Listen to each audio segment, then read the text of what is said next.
Monsieur le Président, Mesdames, Messieurs les députés, la décentralisation est en cours dans notre pays depuis 1872,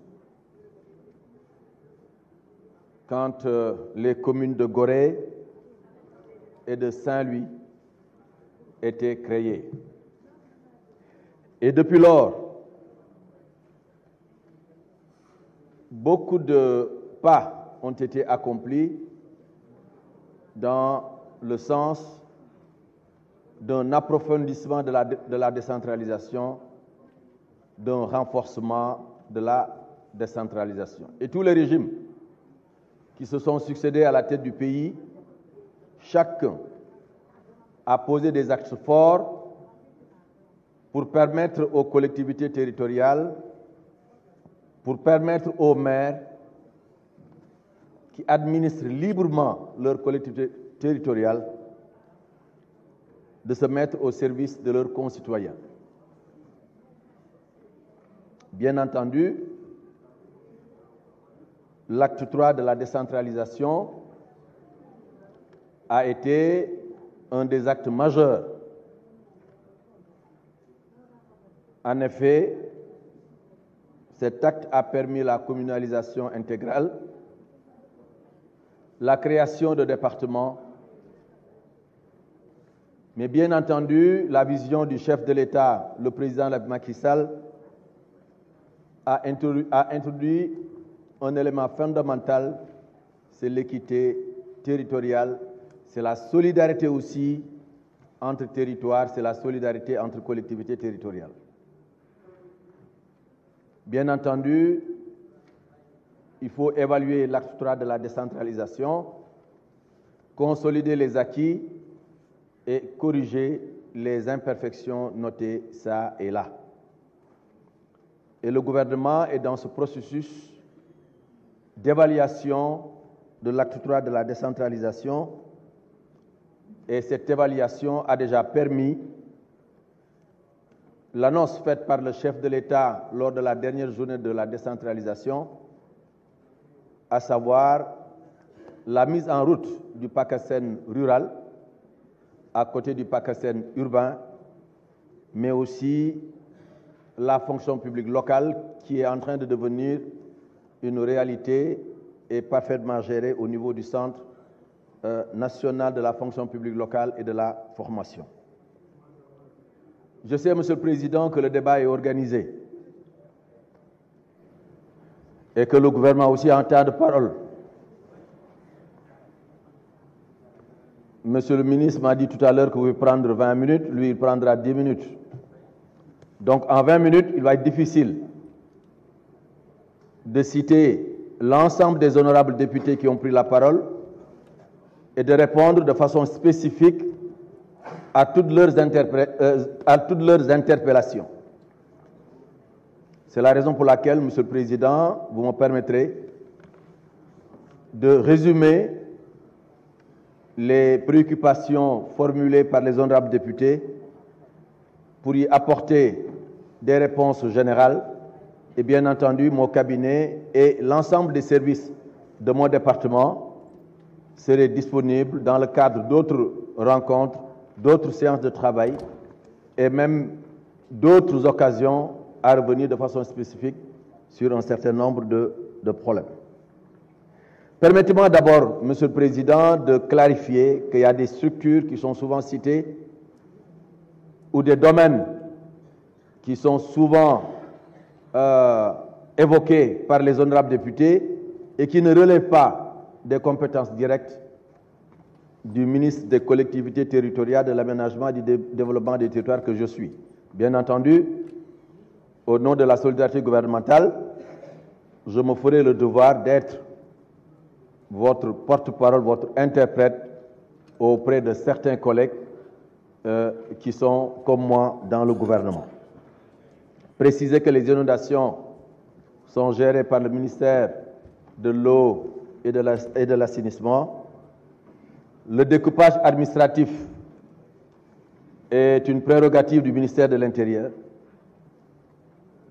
l'AGETIP est une structure importante, transversale, avec laquelle nous travaillons beaucoup, mais bien entendu, nous n'assurons pas la tutelle de cette importante structure. Le PROCASEF, Monsieur le ministre, il reviendra tout à l'heure, Monsieur le ministre des Finances. J'ai parlé tout à l'heure des inondations. Projet 2 aussi relève du ministère de l'eau et de l'assainissement, même si l'ADEME, qui est une structure qui dépend de mon département, en assure la maîtrise d'ouvrage déléguée. Ces précisions étant faites, Monsieur le Président, je voudrais rentrer dans le vif du sujet en évoquant la grève des travailleurs des collectivités territoriales. Effectivement, comme vous l'avez noté, c'est une grève qui a duré, qui a perduré, qui a fait plus d'une année. Et depuis lors, l'intersyndicale des travailleurs des collectivités locales est en mouvement. Cela, bien entendu, a eu des conséquences sur un certain nombre de documents dont nos compatriotes ont toujours besoin. Et cela aussi a eu des impacts négatifs sur le fonctionnement de certains établissements de santé. Mais je dois vous dire qu'on est en discussion, on est en négociation avec l'intersyndicale et vous le savez, depuis maintenant 2 semaines, la grève a été suspendue. Depuis 2 semaines, il n'y a plus de mouvement d'humeur au niveau de l'intersyndicale des travailleurs de la collectivité, l'intersyndicale des travailleurs des collectivités territoriales, à la suite d'une rencontre avec Monsieur le Premier ministre. Un comité ad hoc, une commission ad hoc a été créée qui comprend le ministère des collectivités territoriales, le ministère des Finances et l'AMS, l'ADS et d'autres structures et aussi l'intersyndicale. Et les discussions sont en cours et je crois qu'on peut espérer une sortie de crise définitive dans les prochains jours. Mais rappelez que c'est vrai que l'article 29 est assez clair. Toute augmentation de salaire pour la fonction publique de l'État doit être répercutée pour les fonctionnaires des collectivités territoriales. Mais l'article 30 suivant aussi précise que ça devait être à la charge des collectivités territoriales ou des services utilisateurs. Des honorables députés ont rappelé ces dispositions-là. Kon lu ñu mën a jàpp rek mooy collectivités territoriales yi ñoom tamit am nañ ci responsabilité.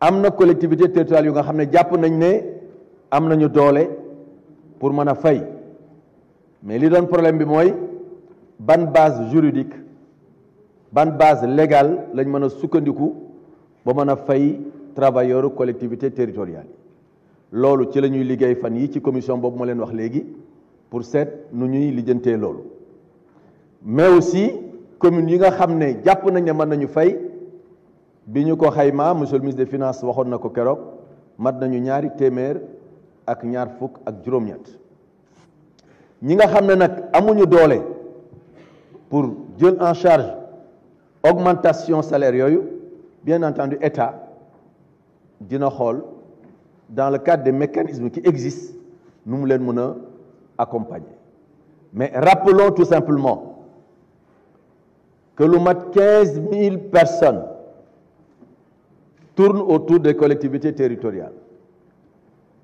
et toutes ces personnes lu ñu bari dafa nekk am na ci ñu nga xam ne valable nañu am na ci ñu nga xam ne valable ñu am na ci yëpp ñu nga xam ne ñu ngi ci diggante bi